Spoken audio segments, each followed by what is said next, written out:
सोमवती अमावस्या पर सुने ये खास कथा, होगी हर मनोकामना पूरी।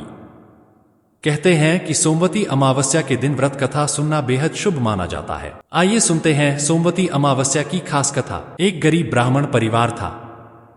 उस परिवार में पति पत्नी के अलावा एक पुत्री भी थी। वह पुत्री धीरे धीरे बड़ी होने लगी। उस पुत्री में समय और बढ़ती उम्र के साथ सभी स्त्रियोचित गुणों का विकास हो रहा था। वह लड़की सुंदर, संस्कारवान एवं गुणवान थी, किंतु गरीब होने के कारण उसका विवाह नहीं हो पा रहा था। एक दिन उस ब्राह्मण के घर एक साधु महाराज पधारे। वो उस कन्या के सेवा भाव से काफी प्रसन्न हुए।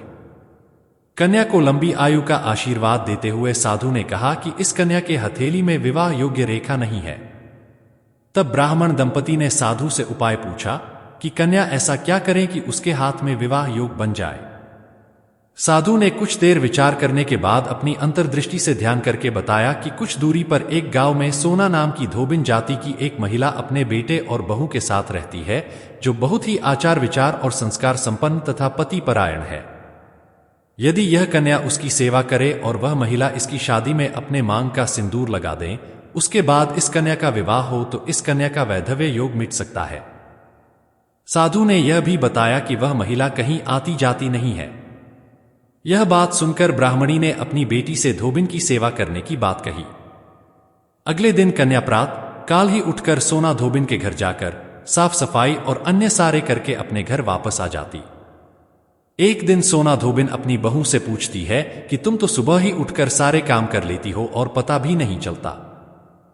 बहू ने कहा, माँ जी, मैंने तो सोचा कि आप ही सुबह उठकर सारे काम खुद ही खत्म कर लेती हैं।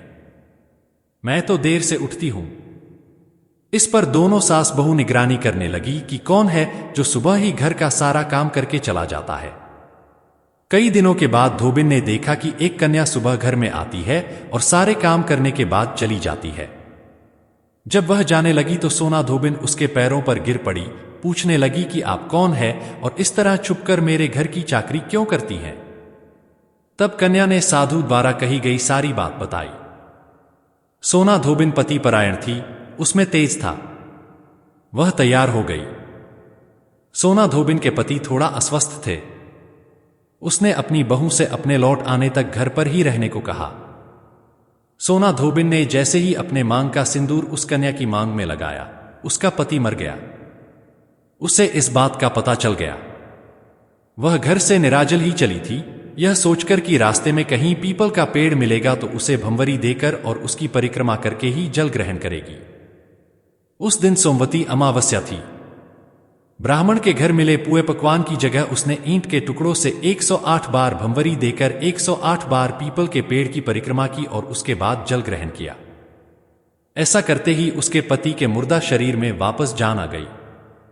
धोबिन का पति वापस जीवित हो उठा। इसीलिए सोमवती अमावस्या के दिन से शुरू करके जो व्यक्ति हर अमावस्या के दिन भंवरी देता है, उसके सुख और सौभाग्य में वृद्धि होती है। पीपल के पेड़ में सभी देवों का वास होता है। अतः जो व्यक्ति हर अमावस्या को न कर सके, वह सोमवार को पड़ने वाली अमावस्या के दिन 108 वस्तुओं की भंवरी देकर सोना धोबिन और गौरी गणेश का पूजन करता है, उसे अखंड सौभाग्य की प्राप्ति होती है।